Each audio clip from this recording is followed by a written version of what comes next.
আওয়ামী লীগ সাহেবরা বুঝতে হবে, বিএনপি সাহেবরা বুঝতে হবে, জাতীয় পার্টির লোকেরা বুঝতে হবে, হয়তো ইসলামের পয়েন্টে থেকে ইসলামের দালালি করতে হবে, হয়তো ইসলামের পয়েন্টে থেকে এই জমিনে ইসলাম বাস্তবায়নের কাজ করতে হবে, নতুবা রাজনৈতিক মঞ্চে ব্রিফিং করে সাংবাদিকদের সামনে বলে দিতে হবে আমরা ইসলাম মানি না, বাস তোমাদেরকে আমরা কাফের মনে করব।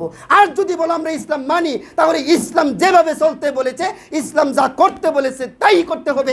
এই ব্যাপারে ইমানদার গোষ্ঠীর পক্ষ থেকে কোনো কম্প্রোমাইজ চলবে না। কথা কোন ঠিক কিনা? ভালো করে মুসলমান হওয়ার চেষ্টা করুন, ভালো করে মুসলমান হওয়ার চেষ্টা করুন, ভালো করে মুসলমান হওয়ার চেষ্টা করুন। প্রিয় উপস্থিতি, আল্লাহর কাছেই চাইতে হবে। দলিল, মুজাহিদরা যখন রণাঙ্গনে যেত, রণাঙ্গনে যাওয়ার আগে তারা আল্লাহ রব্বুল আলামিনের কাছে শুধু চাইতেই থাকতো, চাইতেই থাকতো, চাইতেই থাকতো।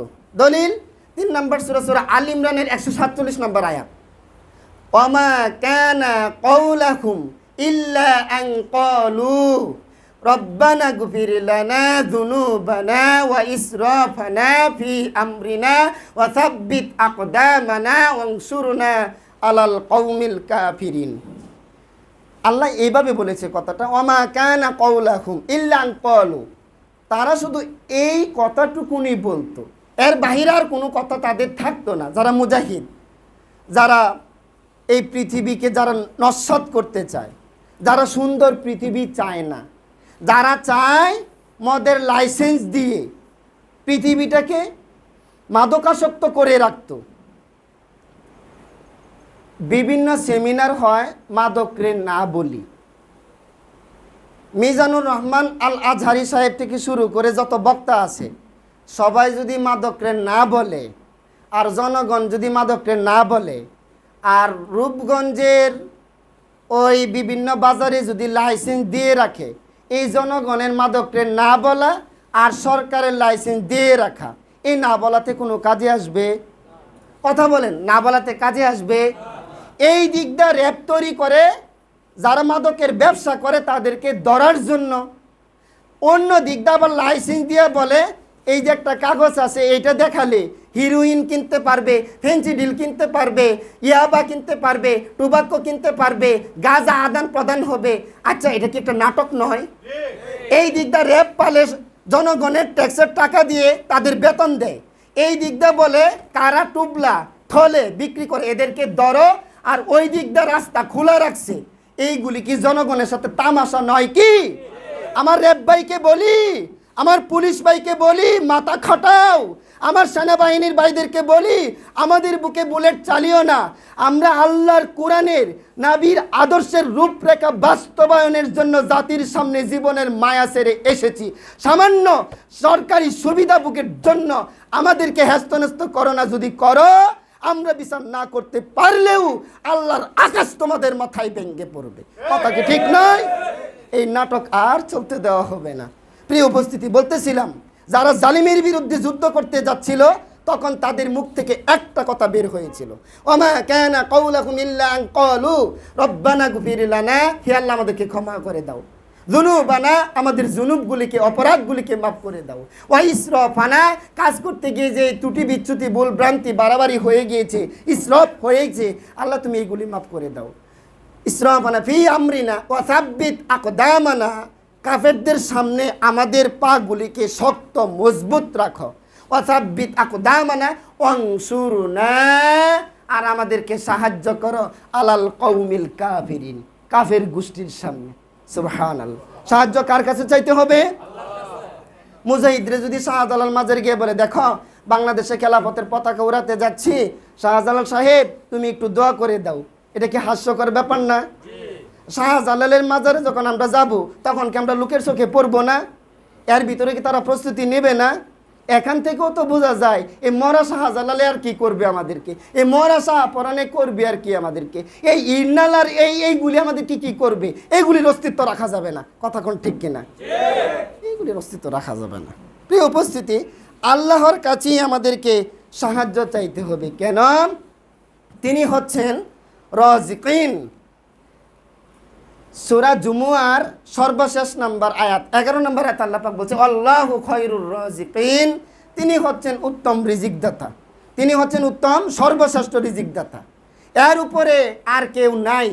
তাহলে তিনি যখন রিজিক দেন এই রিস্কের ব্যাপারটা চাইতে হবে ওনারই কাছে। 23 নম্বর সূরা সূরা আল মুমিনুনের সর্বশেষ আয়াতে আল্লাহ রাব্বুল আলামিন বলেন ওয়া আনতা খায়রুর রাহিমিন, তিনি হচ্ছেন সর্বশ্রেষ্ঠ দয়ালু।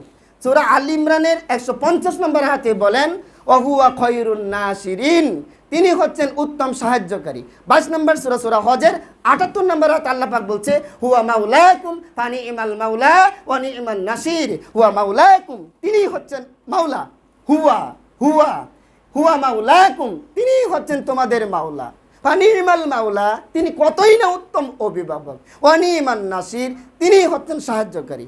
47 নম্বর সূরা সূরা মুহাম্মাদের 11 নম্বর আয়াতে আল্লাহ পাক বলছে যালিকা বিআন্নাল্লাহা মাওলাল্লাযিনা আমানু ওয়া আন্নাল কাফিরিনা লা মাওলা লাহুম, কাফেরদের কোনো মাওলা নাই, তোমাদের মাওলা আছে। সুতরাং এই মাওলার কাছে জীবনের আবেদন নিবেদন সাহায্য অনুভূতি চাওয়া আরজি সব কিছু ওনার দিকেই দিতে হবে। এই সবকটাই সূরা ফাতিহার মধ্যে আল্লাহ দিচ্ছেন, ও আমার বান্দারা বল ইয়াকা না'বুদু ওয়া ইয়াকা নাস্তাঈন, সাহায্য চাইতে হবে কার কাছে? কথা বলেন কার কাছে? বদরের যুদ্ধে যদি মুজাহিদরা বলতো এই অমুক রাষ্ট্র আমাদেরকে কিছু অস্ত্র দিয়ে সাহায্য করো, তো ওই সিন কাম। আজকে তো আমরা বসে থাকি, কেউ আমাদের পাশে এসে দাঁড়াবে, আরে বাবা কেউ পাশে এসে দাঁড়াবে এই চিন্তা মনোভাব লালন করো কেন? নিজে একটা কিছু করার চেষ্টা করো। কেউ যদি আল্লাহ জুড়িয়ে দেয় ডান দিক থেকে বাম দিক থেকে সামনের দিক থেকে পিছনের দিক থেকে, বেশ ভালো, সেটা আল্লাহরই ইশারায় হয়েছে। দলিল সূরা দাহরে আল্লাহ পাক বলছে আমা তাশাউনা ইল্লা আইয়াশা আল্লাহ, তোমরা কোনো ইচ্ছা করতে পারো না, ওই ইচ্ছাটুকুন করতে পারো যেটা আল্লাহ তোমাদেরকে ইচ্ছা করার ক্ষমতা দিয়েছে।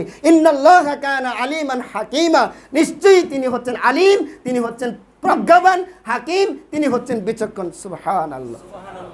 সুতরাং মাওলা তিনি, খালিক তিনি, মালিক তিনি, রিজিকদাতা তিনি, আইনদাতা তিনি এবং খয়রুল হাকিমিন। যখন আপনি কোরআন পড়বেন কি চমৎকার কথা, খয়রুল হাকিমিন, খয়রুল রাজিকিন, খয়রুন নাসিরিন, এরপরে হচ্ছে ফানিমাল মাওলা ওয়া নি'মান নাসির।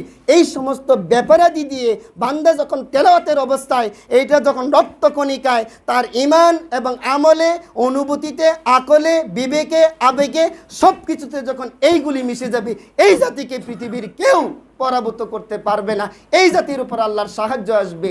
এইটাই সূরা ফাতিহাতে শিক্ষা দেওয়া হয়। প্রিয় উপস্থিতি, এই যে দেখেন একটা বই আছে দোয়া, দোয়াই ইবাদা, এটা একটা ইবাদা।